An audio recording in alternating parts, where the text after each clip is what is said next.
देख रहे हैं अब तक न्यूज चैनल। सबसे पहले मैं मेरे परिवार की तरफ से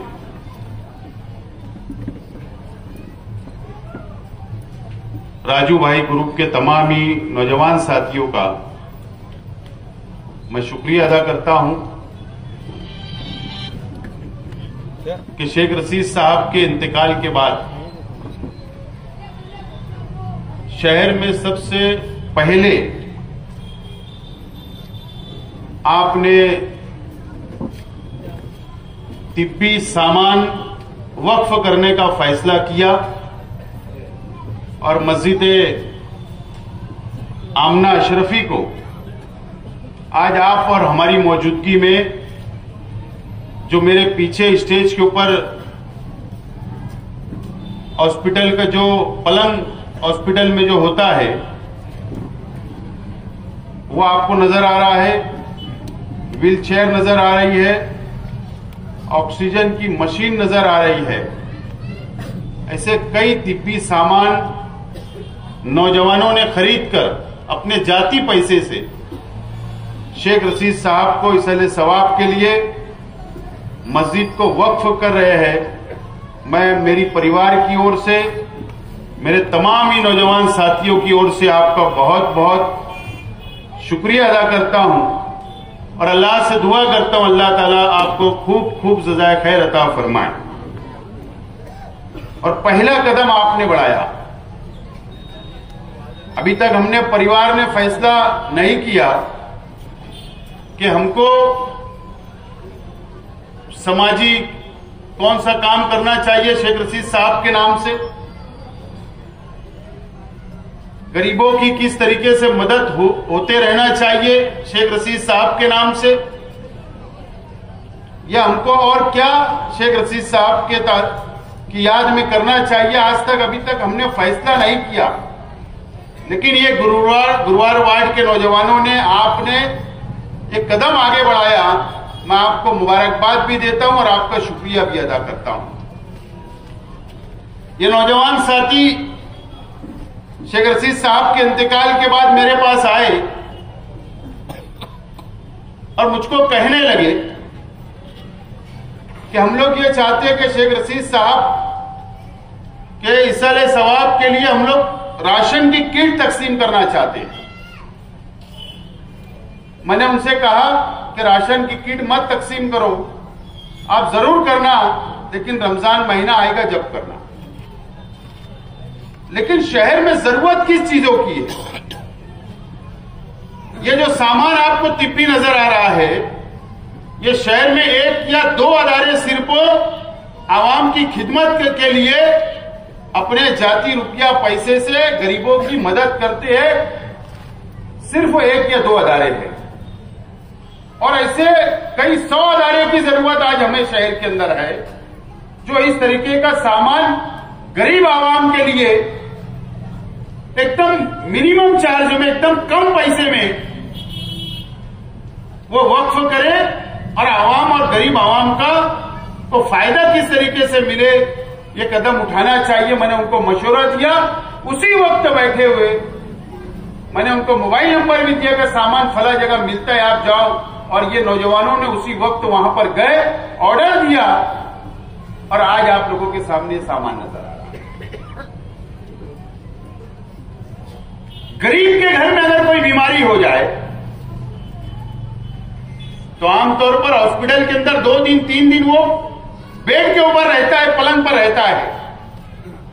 अगर पैर का ऑपरेशन हो जाए तो बाद में वो जब उसको घर पे लाया जाता है तो उसके घर के ऊपर पलंग भी नहीं होता और उसको जमीन के ऊपर सोना पड़ता है। लेकिन आज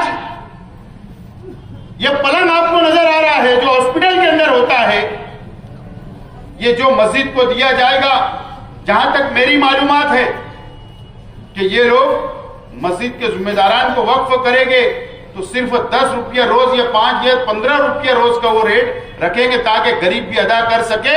और एक महीना भी अगर वो गरीब के घर में जो पेशेंट होगा, जो बीमार होगा, वो पलंग के ऊपर रहेगा तो 300 रुपये महीना सिर्फ को लग सकता है। कोरोना के जमाने में ऑक्सीजन की कितनी कमी महसूस हो रही थी, दर दर भटकना पड़ रहा था, हॉस्पिटलों के अंदर ऑक्सीजन नहीं था, कई लोग को ऑक्सीजन नहीं मिला और वो इंतकाल कर गए, दुनिया से चले गए।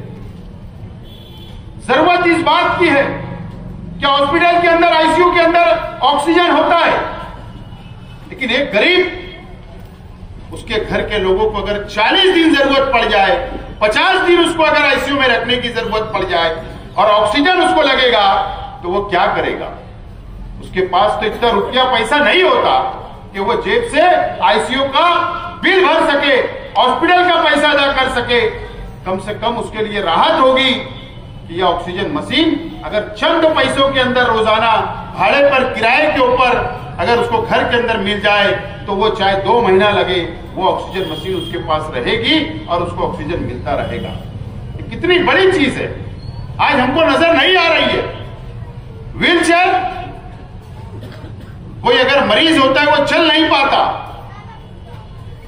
तो घर वाले उसको उठाकर रिक्शा में बैठाते हैं, फिर बाहर ले जाते हैं, फिर हॉस्पिटल ले जाते हैं। लेकिन उसको अगर इत्मीनान से ये व्हील चेयर मिल जाए, तो इत्मीनान से बैठाकर उसको कई दूर रास्ता चला सकते हैं, बैठा सकते हैं। ऐसे बहुत तिब्बी खिदमात के लिए जो इन्होंने जो चीजें यहां पर रखी है, सामान जो है, जो वक्फ कर रहे हैं, मैं मुबारकबाद देता हूं। ये जरूरत इस शहर के अंदर है, गरीब बस्तियों के अंदर जरूरत है। और मैंने इसलिए इनको मशवरा दिया था कि शेख रशीद साहब जिस वक्त आईसीयू के अंदर थे, जिस वक्त हॉस्पिटल में थे, वो बोला करते थे कि यह ऑक्सीजन की मशीन कितने की आती मालूमात लो, ये बेड कितने का आता मालूमात लो। शेख रशीद साहब हॉस्पिटल में थे और 2 नए बेड का ऑर्डर हम लोगों ने दिया, 2 नए बेड का। जो बड़े बड़े आईसीयू के अंदर रहते हैं, वो बेड हमारे वहां रखा है, हमारे वहां भी किसी को जरूरत शहर में पड़ जाए तो हम लोग भी देने के लिए शेख रशीद साहब ने उसी वक्त खरीदने कहा कि खरीद लो उसको। और शेख रशीद साहब कहा करते हैं सामान की जरूरत है, आज हमारे पास रुपया पैसा है, आज हम अदा कर रहे हैं, लेकिन मेरे शहर के लोग गरीब है, जो उनके पास पैसा नहीं है और उनको अगर ये जरूरत होगी तो वो कहां से लाएंगे। ये शेख रशीद साहब हॉस्पिटल में बैठकर सोच रहे थे। इसलिए मैंने नौजवानों को दिया सलाह कि ये करो और ये लोग करें, इंशाअल्लाह ये शहर के अंदर तहरीक मिलेगी दूसरे अदारे कल्बों को। जरूरी नहीं शेख रशीद साहब के नाम से, अपने मरहूमीन के नाम से भी आप लोग बना सकते हो, सामान लाकर खरीद के गरीब को तकसीम कर सकते हो, गरीब को उसकी सहूलत मिल सकती है। और क्या वजह है कि शेख रशीद साहब, क्या वजह है कि शेख रशीद साहब इतने गरीबों के हमदर्द हैं? मैं बड़ा बेटा हूं शेख रशीद साहब का। जो शेख रशीद साहब अपने हमारे घर के अंदर, हमारी फैमिली के अंदर, शेख रशीद साहब उनके दोस्तों के अंदर बैठ के जब कुछ बातें बताया करते थे, तो हम लोग भी सुना करते थे। यकीन नहीं आएगा आपको, शेख रशीद साहब की जबानी में बोल रहा हूं। मेरा छोटा भाई, मुझसे जो छोटा है, शेख रशीद साहब जैनो चच्चा मेंबर थे, उनके साथ शेख रशीद साहब मेंबर थे पहली मर्तबा। उस वक्त भी शेख रशीद साहब मजदूरी किया करते थे और उस वक्त मेरे भाई को टीबी हो गई, छोटे भाई को टीबी हो गई। शेख रशीद साहब ने हमको बताया, मैं भी तो जब छोटा ही, पैसा नहीं था इलाज के लिए, तो शेख रशीद साहब जो घड़ी पहनते थे, 300 रुपये में घड़ी शेख रशीद साहब ने बेच दी थी। ये शेख रशीद साहब ने हमको कहा, और जब जाकर मेरे भाई का इलाज किया गया था, तो वो गरीबी से शेख रशीद साहब और हमारा परिवार ऊपर आया हुआ है, और इसीलिए शेख रशीद साहब को गरीबों से हमदर्दी है। शेख रशीद साहब अपने जलसों के अंदर कहा करते थे कि कल चप्पल नहीं थी मेरे पैर में, और अगर मैं गरीबों के लिए अगर लुटा दूं और कल चप्पल नहीं होगी तो मुझे कोई परवाह नहीं है, ये शेख रशीद साहब के जुमले रहा करते थे। अल्लाह ताला ने शेख रशीद साहब का टर्निंग पॉइंट कब दिया, वो मैंने सुना हूं शेख रशीद साहब की जबानी। सियासत में आने के वक्त जब टर्निंग पॉइंट था शेख रशीद साहब का, तो पता है आप लोगों को, शेख रशीद साहब ने हमको बताया, मुझको हमारे परिवार में, मैंने कहा ना कि दोस्त जब बैठते तो पुरानी बातें जब वो निकाला करते थे, तो उन्होंने कहा कि मेंबर बनने से पहले, जैसा आज मौका लगता है ना किसी के ऊपर, 1 साल जमानत नहीं होती, तो उस वक्त शेख रशीद साहब के ऊपर मीसा कानून लगा था, मीसा कानून, और वो सेंट्रल जेल में थे। और उस वक्त भी जातिवाद फसादात होते थे, हालात खराब हुआ करते थे, तो शेख रशीद साहब पर भी वो इल्जाम लगा। और उस वक्त की सरकार, उस वक्त की पुलिस ने शेख रशीद साहब और उनके तमाम ही दोस्तों को मीसा के तहत जेल के अंदर डाल दिया। 1 साल जमानत की गारंटी नहीं। उस वक्त हारून अहमद अंसारी साहब का बहुत दबदबा महाराष्ट्र की हुकूमत में हुआ करता था, कांग्रेस पार्टी से। मुस्तफा सेठ बीड़ी वाले, फकीर मोहम्मद शाहदात खान और यूसुफ बाबा, उनको यूसुफ डबल के नाम से पहचानते थे, और मेरे चाचा बशीर चाचा, ये सभी लोग हारून अहमद अंसारी साहब के पास मुस्तफा सेठ ने लेके गए और बताया, अपनी दास्तान बताया कि मीसा के अंदर बंद है, इनके भाई है। और उस वक्त वजीर आला को, चीफ मिनिस्टर को पावर हुआ करता था कि अगर किसी को 1 साल की सजा, 1 साल के लिए अगर जेल में डाला गया तो बीच में जमानत दे देना, छोड़ देना। चीफ मिनिस्टर को पावर था उस वक्त, हारून अहमद अंसारी साहब ने लेकर गए, और उस वक्त तो चीफ मिनिस्टर साहब ने उनको 6 या 8 महीने के अंदर जमानत हो गई, वो बाहर आ गए। उस वक्त इलेक्शन लग गया और शेख रशीद साहब को हजारखोली से, उस वक्त तो हजारखोली वो इलाका दूसरी पार्टियों का इतना दबदबा था कि कांग्रेस पार्टी का झंडा भी नहीं लगता था।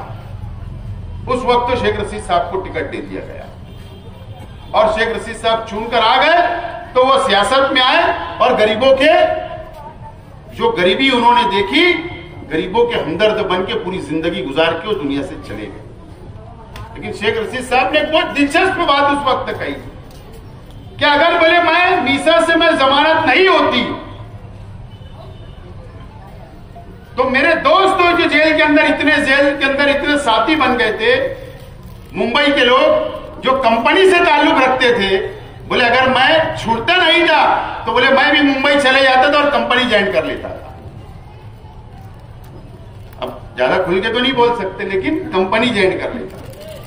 ये शेख रशीद साहब ने कहा, अगर वो छूटते नहीं, वो सियासत में नहीं आते, वो मेंबर नहीं बनते, वो सदर बल्दिया नहीं बनते, वो एमएलए नहीं बनते, तो वो आपके और हमारे साथ नहीं रहते। लेकिन जो गरीबी शेख रशीद साहब ने देखी, हमारे परिवार ने देखा, और इसलिए शेख रशीद साहब ने हम सब लोगों को सिखा कर गए कि गरीबों की मदद करना, रुकना मत, गरीबों की मदद करते रहना।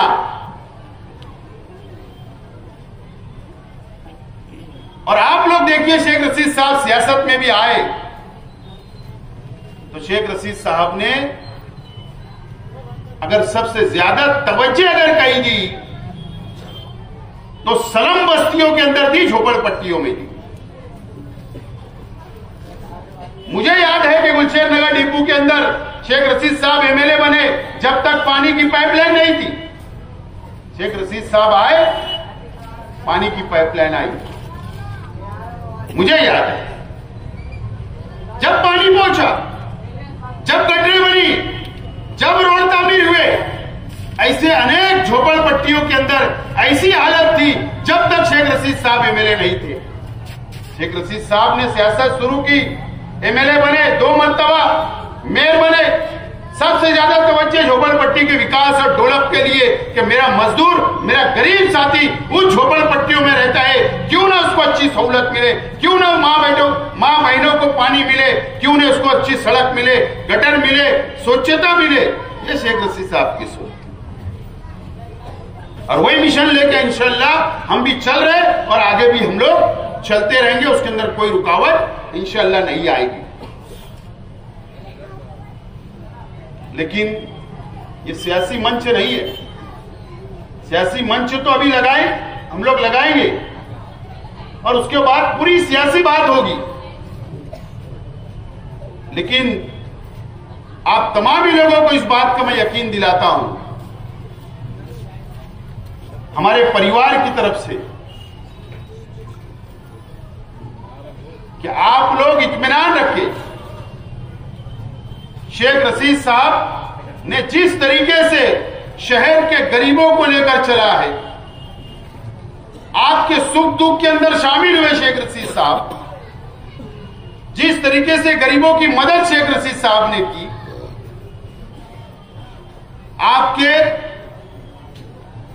मैंने देखा हूं कि ऑफिस के ऊपर बैठ के कई हमारी बेटियों की, कई बहनों की पंचायत शेख रशीद साहब ने हल की।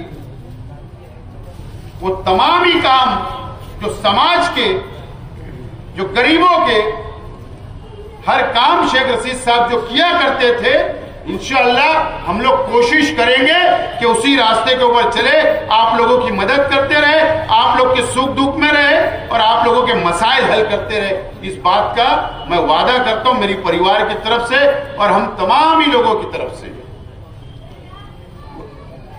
आप लोग इत्मीनान रखें। और मैं ये शहर के और इस गुरुवार वार्ड के नौजवानों से अपील करता हूं कि ये नौजवानों ने कदम बढ़ाया, ये तिब्बी सामान दे रहे, आप लोग भी आगे आइए।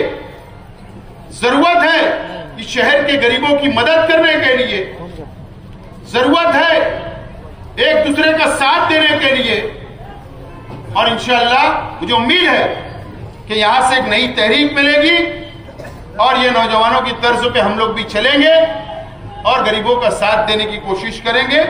मैं ज्यादा वक्त नहीं लेते हुए फिर एक मर्तबा राजू राकेल वाले तमाम उनके नौजवान साथियों को मुबारकबाद देता हूं, सलाम करता हूं और मेरी बात खत्म करता हूं। शुक्रिया, अल्लाह हाफिज।